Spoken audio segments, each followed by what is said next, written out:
A live look at the White House as well. Our next story has to do with the White House, but we're going to be talking about Los Angeles. The Summer Olympics are taking place in the City of Angels in 2028.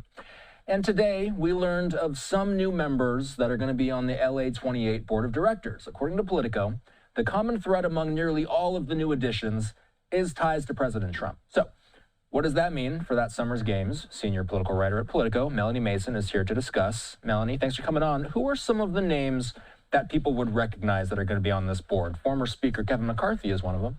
Yes, I'd say he's probably one of the most recognizable names. Also, Reince Priebus, who was Trump's first chief of staff during his first term, also the former chair of the Republican National Committee. So just right there, you have two pretty high-profile Republican figures who have been very close to President Trump. And then some of the other names are maybe not necessarily household names, but they're certainly big players in politics. So you have people like Diane Hendricks. She's a major Trump donor from Wisconsin who has donated a lot of money to Republican causes generally, but specifically to President Trump. You have Patrick Dumont, who's actually the co-owner of the Dallas Mavericks, the basketball team, but is also the son-in-law of Miriam Adelson, who is another major GOP donor who's given a lot to the Trump campaigns. So you're seeing this sort of common theme of people who have sort of direct relationships with the president and perhaps can maybe be a bridge between this very sort of blue city of Los Angeles and the White House.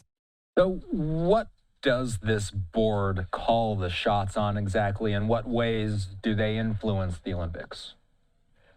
That's a great question. I mean, I think that it's the board of directors, right? And a lot of times it's a little bit more kind of symbolic, perhaps, than anything else. You know, the LA 28 also has a staff that is actually doing the operations when it comes to planning the Olympics. And look, putting on the Olympic Games is sort of an all-hands-on-deck situation. There are a lot of people in the federal government who are working on this, the county, the city, and then, of course, LA 28. So the board, I think, though, is in some ways, I think, kind of a tone setter in terms of the types of prominent figures who are advising and perhaps shaping the tone of these games. And I would say originally when we saw the board come together, it was a lot of sports figures, which would make sense because it's the Olympics, and sort of other prominent Los Angeles civic figures. So, for example, you did have Yvonne Wheeler, who is the head of the Labor Federation in Los Angeles County. So that's obviously a big labor group here. You have Jeffrey Katzenberg, who is sort of a Hollywood power broker and is also very involved in politics out here in California.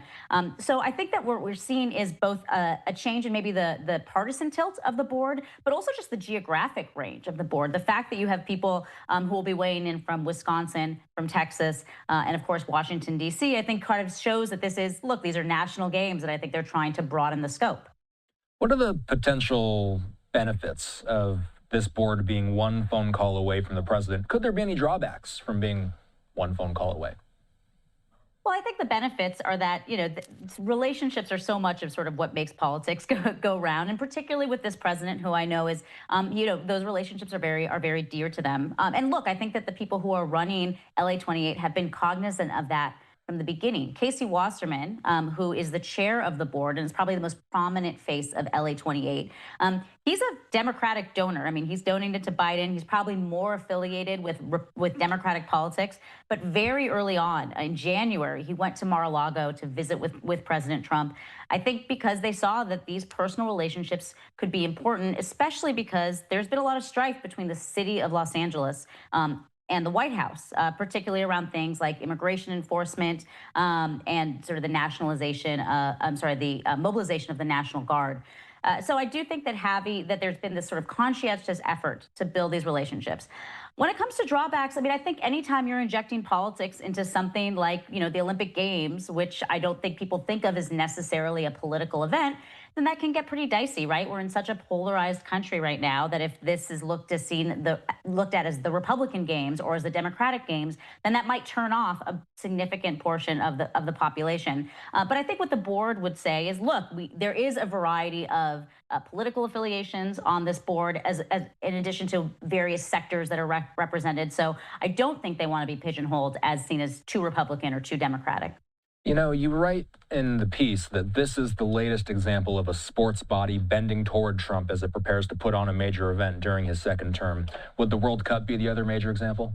Yes, we saw that with the president of FIFA who came to the White House. And so I think that we'll have the World Cup in America next year. So I think that that's actually going to be sort of the first big test where you have President Trump overseeing or being in the White House when the country is hosting this international mega event. And I know at least here in Los Angeles, a lot of people are seeing the World Cup in a sense as a test run for how there is going to be interactions between the city and the federal government. And so you see the president of FIFA going to the White House and sort of being very chummy with the president. I think that is once again a sign of trying to improve these bonds between the White House and these sports organizations.